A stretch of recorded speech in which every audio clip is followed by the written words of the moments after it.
Mas agora, eu quero trazer você para uma outra família.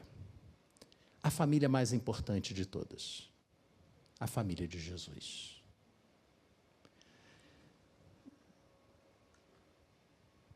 O primogênito da família de Deus. O que você sabe sobre a família de Jesus? Família espiritual, família humana. Nós acreditamos que Jesus era verdadeiramente Deus, mas também era verdadeiramente homem. Então, se ele era verdadeiramente Deus, ele tinha uma família espiritual. Se ele era verdadeiramente homem, ele tinha uma família humana. E nós podemos aprender com ambos os aspectos da família de Jesus. E é óbvio que a gente não vai se identificar com a família humana de Jesus, porque essas pessoas já morreram há 2000 anos. Mas, se você crer, você poderá ser adotado, será adotado. Não é nem condicional, é determinado. Se você crer, você passará a fazer parte da família espiritual de Jesus. Por isso eu te pergunto, você faz parte da família espiritual de Jesus? Vamos orar por isso hoje. Mas, em primeiro lugar, vamos reafirmar aqui, para não deixar nenhuma dúvida, quem era o pai de Jesus. Se você quiser abrir sua Bíblia para me acompanhar, nós temos algumas Bíblias ali atrás, o Anderson vai distribuir para você. Pode utilizar o seu celular, não tem problema, mas eu vou estar lendo aqui para você também. Não vou estar projetando os textos, tá? O primeiro texto está em Mateus, capítulo 3. Fala sobre o pai espiritual de Jesus, o lado espiritual da família de Jesus. Mateus, capítulo 3, versículos 16 e 17. E lemos assim: assim que Jesus foi batizado, os céus se abriram e João viu o Espírito de Deus descendo como pomba e pousando sobre Jesus. Então uma voz dos céus disse: este é meu filho amado, em quem me agrado. E aqui nós temos a Trindade. A palavra Trindade não aparece na Bíblia, mas a Trindade aparece na Bíblia. Em Gênesis capítulo 1, na criação, Deus criou, Deus falou, por meio de Jesus tudo se fez e o Espírito pairava sobre as águas. Então, ali estava a Trindade e aqui estava a Trindade também. Jesus, o homem Jesus, o Filho, aqui, como disse o próprio Deus, meu Filho amado. Este é o meu Filho amado. O Pai de Jesus é Deus. Ele é o progenitor. Não é José. José foi o pai adotivo. Foi o pai que Deus escolheu, o homem que Deus escolheu, para cuidar do seu filho. Ali nós temos o filho, que estava sendo batizado pelo seu primo, olha aí, a família humana de Jesus aí participando. Nós temos o Espírito Santo descendo sob a forma de uma pomba. Veremos na próxima série de mensagens que o Espírito Santo se manifesta de diversas maneiras diferentes. Fogo, vento, terremoto, pomba, enfim. Essa é a próxima série. E nós temos Deus falando, a voz de Deus, a Trindade aí, no batismo de Jesus. Então, isso está estabelecido. A paternidade de Jesus está estabelecida. Não é necessário fazer teste de DNA nele. Ele era filho de Deus. Porém, era necessário, porque Deus é amor, mas também é justiça. E a justiça de Deus exige perfeição. E, como a palavra de Deus diz, não se engane o homem, tudo aquilo que o homem plantar, ele vai colher. Sempre haverá consequências. Mas como somos incapazes de pagar a nossa dívida, Deus, na sua graça, porque nos ama, enviou o seu Filho para viver como nós, como um homem, submetido a todas as pressões que qualquer homem, qualquer ser humano é submetido, sem se afastar da vontade de Deus, ou seja, sem pecar. E aí a sua morte valeu, a morte de Jesus valeu por você, pela sua vida, pela minha vida. Por isso ele tinha que vir como homem, para que como homem ele fosse perfeito. E sendo perfeito, a sua morte não fosse para pagar pelo seu preço, porque ele não tinha preço nenhum a pagar. Então ele pagou pelo nosso preço. Mas se ele tinha que vir como homem, ele tinha que passar por uma mulher. Porque podem inventar o que quiserem, mas tem que passar por uma mulher. E aí entra Maria. Lucas capítulo 1. Falando então agora, já sabemos que o verdadeiro pai de Jesus é Deus. Ele é o Filho de Deus. Mas ele precisou vir numa família humana, e essa família humana tem características que podem nos interessar. Então, Lucas capítulo 1, versículos 26 a 38, falam da predição do nascimento de Jesus, e lemos assim: Deus enviou o anjo Gabriel a Nazaré, cidade da Galileia, a uma virgem prometida em casamento a certo homem chamado José, descendente de Davi. O nome da virgem era Maria. E Maria também era descendente de Davi. Tem um evangelho que fala da árvore genealógica de Jesus pelo lado do pai e o outro que fala da árvore genealógica dele pelo lado da mãe. Então, Jesus era descendente de Davi, tanto pelo pai adotivo, quanto pela mãe. A mãe ali mesmo, né? Não era barriga de aluguel, não. O anjo, versículo 28, aproximando-se dela, disse: alegre-se, agraciada, o Senhor está com você. Maria ficou perturbada com essas palavras, pensando no que poderia significar essa saudação, mas o anjo lhe disse: não tenha medo, Maria, você foi muito agraciada por Deus. Como? Você ficará grávida e dará à luz um filho, e lhe porá o nome de Jesus. Ele será grande e será chamado Filho do Altíssimo. O anjo deixou claro para ela que o pai daquela criança seria o Altíssimo. O Senhor Deus lhe dará o trono do seu pai Davi. Pai Davi? Sim, antepassado. Não existe essa palavra antepassado em hebraico. É pai.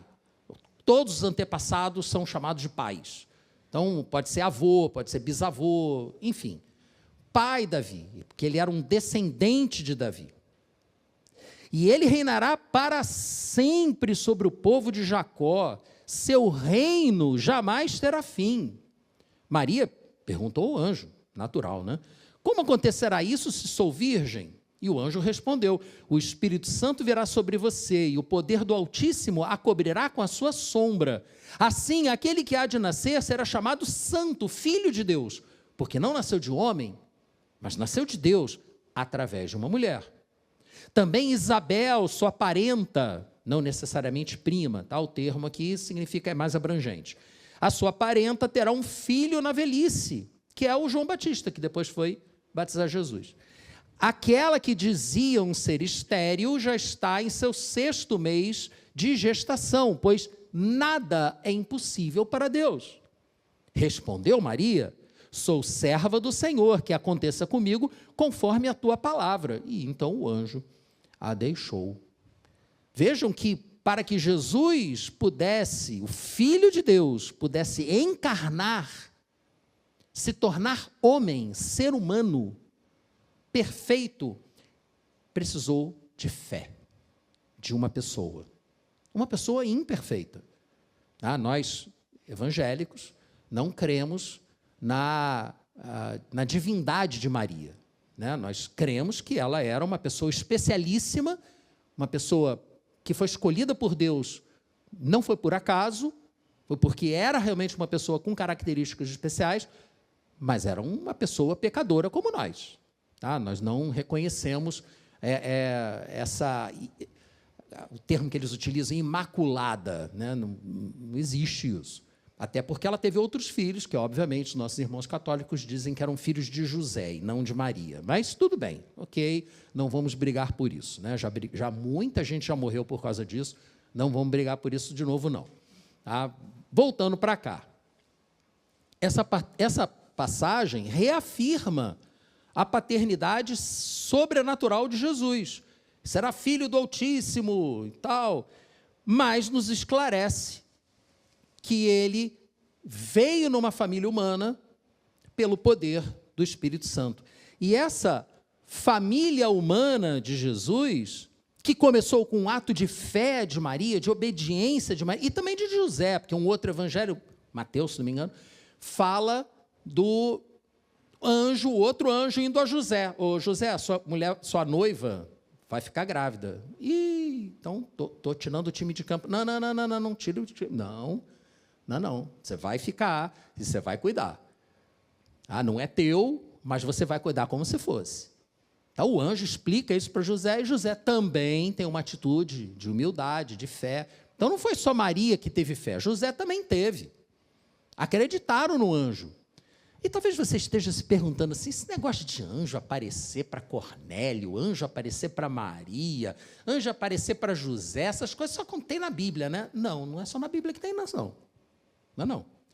Se você olhar nas redes sociais, você verá diversos perfis, inclusive perfis institucionais, de agências missionárias, que têm noticiado uma quantidade imensa de muçulmanos sonhando com anjos, que falam para eles que Isa, que é Jesus no Corão, é Deus.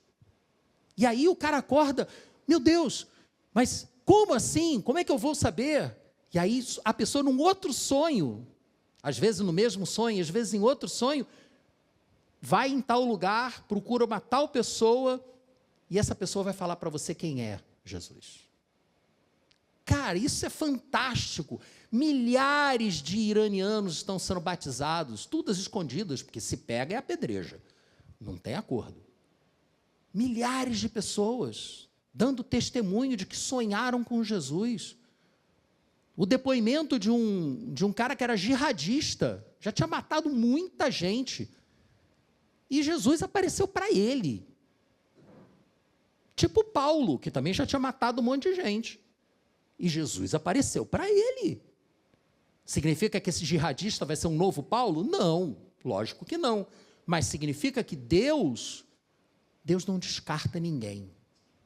Nós é que nos descartamos, não crendo, achando que não precisamos. Então, isso que nós estamos vendo aqui no texto bíblico, ainda acontece. Não acontece toda hora, mas nem no texto bíblico acontece toda hora. Né? Milagre é uma coisa extraordinária. Se tivesse milagre toda hora, não seria extraordinário, seria ordinário. Então, é lindo vermos que Deus continua agindo sobrenaturalmente hoje do mesmo jeito que agiu no tempo de Jesus. Não acabou, não cessaram as manifestações de Deus, como, infelizmente, alguns dos nossos irmãos acreditam. São até chamados de cessacionistas. Não, acabou, não tem mais esse negócio, não, agora é só na Bíblia, na palavra, só que na argumentação. Não, eu, graças a Deus, eu não faço parte desse time, não. Então, da mesma forma que Deus enviou seu Filho para nascer como homem, e isso dependeu de fé, para que você possa fazer parte dessa família espiritual de Deus, você também precisa de fé. Quando Nicodemos, lá em João capítulo 3, perguntou para Jesus o que ele tinha que fazer para entrar no reino de Deus, Jesus disse para ele, você tem que nascer de novo, da água e do Espírito. Mas vejam em João capítulo 1, versículos 10 a 13, lerei para você aqui, é rápido. Aquele que é a palavra estava no mundo e o mundo foi feito por intermédio dele, mas o mundo não o reconheceu. Veio para os que eram seus, mas os seus não o receberam. Contudo, olha só, agora é para nós essa. Contudo, aos que o receberem, aos que crerem em seu nome, dar-lhes-á, com mesóclise inclusive, dar-lhes-á o direito de se tornarem filhos de Deus, os quais não nascerão por descendência natural, nem pela vontade da carne, nem pela vontade de homem nenhum, mas nascerão de Deus. Se você acompanhou no texto, você viu que o texto não está no futuro, está no passado. Por que eu coloquei no futuro? Porque ele permanece. A promessa permanece. Ela não está restrita aos que já creram. Ela está aberta a todos os que crerão. Então ela vale para você. Ela vale para qualquer um de nós. Não está ali fechada no tempo e no espaço. Está aberta. É uma promessa à sua disposição. Se você crer que Jesus Cristo é o Filho de Deus, que se tornou homem de forma absolutamente sobrenatural e que morreu por você, como diz o texto aqui, a você será dado o direito de se tornar filho de Deus. Portanto, irmão de Jesus, membro da família espiritual de Jesus. E essa é a questão mais importante de todas. Eu quero fazer parte da família espiritual de Jesus. Se você quer também, vamos juntos. Por isso eu lhe pergunto, você já respondeu? Já ouviu o chamado de Deus? Como você respondeu ao chamado de Deus? Para se tornar participante da família, herdeiro junto com Jesus, co-herdeiro junto com Jesus. Como é que você respondeu a isso? A gente tem que se questionar isso. Como é que foi isso? Quando foi? Como é que eu fiz? Mas, gente, nascimento é só o começo. Muita gente se converte, nasce de novo e para por ali mesmo, fica eternamente no berçário espiritual. Não, a gente tem que crescer, a gente tem que se desenvolver, tem que se transformar. E a mesma coisa aconteceu com Jesus. O menino Jesus, apesar de ser o Filho de Deus, ele estava sob todas as limitações da sua humanidade. E ele precisava, portanto, crescer em sabedoria, em conhecimento e na graça do seu Pai, assim como nós também precisamos crescer. Então, vá a Lucas capítulo 2 e veremos a única passagem da Bíblia inteira que trata da vida de Jesus na infância. Tem algumas outras passagens que falam de Jesus como bebê, né? O recém-nascido, a fuga para o Egito, por exemplo. Está falando de Jesus, mas ele ainda era um recém-nascido. Agora não, agora Jesus já está com 12 anos e não há outra passagem sobre isso. Então, se você ouvir falar que Jesus, na sua adolescência, foi para a Índia, né, para aprender lá os Vedras e tal, cara, isso é muito delírio. Não sei de onde tiraram isso, porque não tem nenhum texto daquela época que fale sobre isso. É coisa que inventaram 400 anos depois. Então, não é por aí, não. Por que a Bíblia não fala da juventude de Jesus? Não sei. Está aí. Essa é uma boa pergunta para você fazer quando chegar no céu. Não sei. Não tem resposta para isso. Não fala porque não era importante. Se fosse importante, teria falado. Mas fala o que aconteceu com ele aos 12 anos. E aqui tem um negócio interessante. Vejam. Lucas 2, 41 a 52. Todos os anos, seus pais iam a Jerusalém para a festa da Páscoa. Quando ele completou 12 anos de idade, eles subiram à festa conforme o costume. Terminada a festa, voltando seus pais para casa, o menino Jesus ficou em Jerusalém sem que eles percebessem. Quem é que viu aquele filme Deixados para Trás? Esqueceram de Mim. Deixado para Trás é outra coisa. Esqueceram de Mim, viram? O garotinho fantástico, né? Um ator sensacional. Os pais saíram e o menino ficou. Estava de castigo no sótão, esqueceram do garoto. Eram 2 ou 3 carros, um achou que ele estava no outro carro, o outro carro achou que ele ia. Chegaram no aeroporto, cadê? Cadê o garoto? E agora, como é que a gente faz? Foi mais ou menos assim aqui. O texto mostra isso para a gente. Foi bem parecido, né? Terminada a festa, voltando seus pais para casa, o menino Jesus ficou em Jerusalém sem que eles percebessem. Pensando que ele estava entre os companheiros de viagem, caminharam o dia todo. Então, começaram a procurá-lo entre seus parentes e conhecidos. O dia inteiro caminhando. Cara, Jesus está contigo? Não. Está contigo? Não, eu vi com fulano. Fulano, você viu? Não, está comigo não, eu vi com Beltrano. Sabe aquela história? Ah, não, fulano, Beltrano, ciclano. Aí você volta no caminho, ninguém estava com Jesus. Esqueceram Jesus em Jerusalém. Então, não o encontrando, voltaram para Jerusalém para procurá-lo. Depois de 3 dias, como é que Jesus sobreviveu 3 dias sozinho em Jerusalém? Não faço a menor ideia. Mas depois de 3 dias, o encontraram no templo, sentado entre os mestres, ouvindo-os e fazendo-lhes perguntas. E todos os que o ouviam ficavam maravilhados com seu entendimento e as suas respostas. Garoto de 12 anos. Quando seus pais o viram, ficaram perplexos. Ontem, no evento que teve, vários pais falando da sua perplexidade com coisas que seus filhos adolescentes fazem. É exatamente isso aqui. Ficaram perplexos com o que ele estava fazendo. E sua mãe lhe disse: filho, por que você fez isso com a gente? Eu e seu pai estávamos aflitos à sua procura.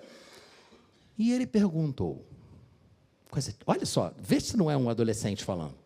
E ele perguntou: vocês estavam me procurando? Não sabiam que eu devia estar na casa do meu pai? Você sabe que todo adolescente tem um quê de pedante, né? Vocês não sabiam que eu devia estar na casa do meu pai? Mas eles não compreenderam o que ele estava falando. Tanto Maria quanto José sabiam que Jesus era filho de Deus, mas não entenderam a fala de Jesus ao afirmar que a prioridade na vida dele não era a família humana dele, era a família espiritual. Eles não entenderam. E o que eu lerei logo em seguida mostra isso claramente. Mas esse texto, para mim, é muito importante, porque ele mostra que, aos 12 anos, Jesus já tinha consciência de quem era o seu verdadeiro pai. Porque há um grupo de teólogos que acredita que Jesus só teve consciência da sua missão, de quem ele era, quando o Espírito Santo desceu sobre ele, como lemos aqui há pouco, no seu batismo. Não, com 12 anos ele já sabia perfeitamente quem era o pai dele. Sabia que José era pai adotivo. Mas, diante disso, qual foi a atitude de Jesus? Ele foi arrogante? Não, a resposta dele foi meio: está me procurando por quê? Sabia que eu tinha que estar na casa do meu pai? Meu filho, jogou duro, né? Baixa a bola aí. O que Jesus fez nos 18 anos seguintes, até os 30, quando começou o ministério dele? Ele permaneceu em casa. Não, ele não foi para a Índia. Ele permaneceu em casa, servindo aos seus pais. Olha só como o texto continua. Então, versículo 51, Jesus voltou com eles para Nazaré e era-lhes obediente. O fato dele saber que ser filho de Deus não mudou a atitude dele em relação aos seus pais. Sua mãe, porém, guardava todas essas coisas em seu coração, e Jesus ia crescendo em sabedoria, estatura e graça diante de Deus e dos homens, exatamente como nós devemos fazer com a ajuda do Espírito Santo. Como você responde às pessoas que Deus colocou como autoridade sobre a sua vida? Jesus respondeu com humildade e obediência. Ele sabia quem ele era, mas mesmo assim ele permaneceu na casa do seu pai até os 30 anos. Por quê? Ninguém sabe exatamente, mas acredita-se que houvesse um preceito de que até os 30 anos de idade os filhos eram propriedade dos pais. E o filho só poderia se afastar de casa, do clã, com autorização. Então, por algum motivo, Jesus não pediu autorização, permaneceu até os 30 anos. Chegando aos 30 anos, o homem ganhava autonomia. Mulher não. Mulher não podia sair de casa, não. Só o homem. Tá? Isso a gente percebe nitidamente na Bíblia, e os estudos antropológicos mostram que realmente era assim nas sociedades do Oriente Médio daquela época. Então, Jesus esperou até os 30 anos. Aí, ele saiu e foi para o batismo, foi batizado, foi para o para a tentação do deserto, e finalmente ele começou o ministério dele. Ele escolheu seus discípulos e ele começou a pregar. O comportamento de Jesus agora começou a mudar um pouco, porque ele já está agora numa outra fase da sua vida. Vamos ver o que essa mudança de comportamento diz para nós.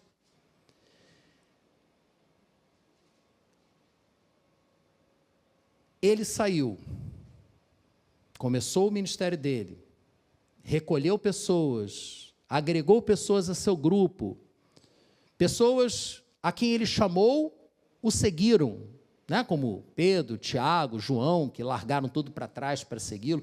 Outras pessoas não seguiram. Nós temos várias passagens na Bíblia de pessoas que não quiseram seguir Jesus. A mais conhecida de todas é o jovem rico. Você quer me ser? Mestre, o que eu tenho que fazer para ser perfeito? Quer ser perfeito? Então, venda tudo que você tem e me siga. E ele não quis, porque tinha muita coisa. Prioridades. Prioridades. Qual a sua prioridade? Jesus tinha uma prioridade: cumprir a vontade do Pai. Aquele jovem rico tinha outra prioridade. Ele queria ser feliz. Queria se considerar perfeito nas suas atitudes religiosas. Não funcionou.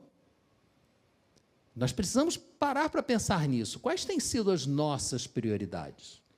O exemplo de Jesus mostra que tem tempo para tudo. Jesus sabia aos 12 anos quem ele era. Esperou até os 30 para começar o ministério dele. Então, ele teve paciência, ele teve perseverança. E aí começou, a partir do momento que ele começou o ministério dele, começou também a reação. Qual foi a primeira reação negativa ao ministério de Jesus? Não foi dos romanos, nem dos fariseus, nem sabiam quem ele era. Foi dos seus próprios irmãos. Meio-irmãos, né? Acreditamos que eles eram filhos de Maria com José, mas não eram filhos de Deus da forma sobrenatural como Jesus. Então, você lá em Marcos, capítulo 3, eu não vou ler a passagem toda, porque o tempo não me permite. Mas nós veremos que para seguir com a sua prioridade, que era cumprir a vontade do seu Pai, Jesus precisou resistir às tentativas de dissuasão, tentativas de dissuadi-lo de fazer aquilo que ele achava que ele tinha que fazer, que ele acreditava que tinha que fazer. Então, Marcos 3, eu vou ler primeiro 20 e 21, depois eu pulo para o 31. Logo após selecionar seus 12 apóstolos, Jesus entrou numa casa e novamente reuniu-se ali uma grande multidão, de modo que ele e os seus discípulos não conseguiam nem comer. Quando seus familiares ouviram falar disso, saíram para apoderar-se dele. Eles foram lá no laço, para pegar ele no laço, na camisa de força e levar de volta para casa. Maluco, ficou doido. Leonardo, você está exagerando. Não, está aqui, pois diziam, ele está fora de si.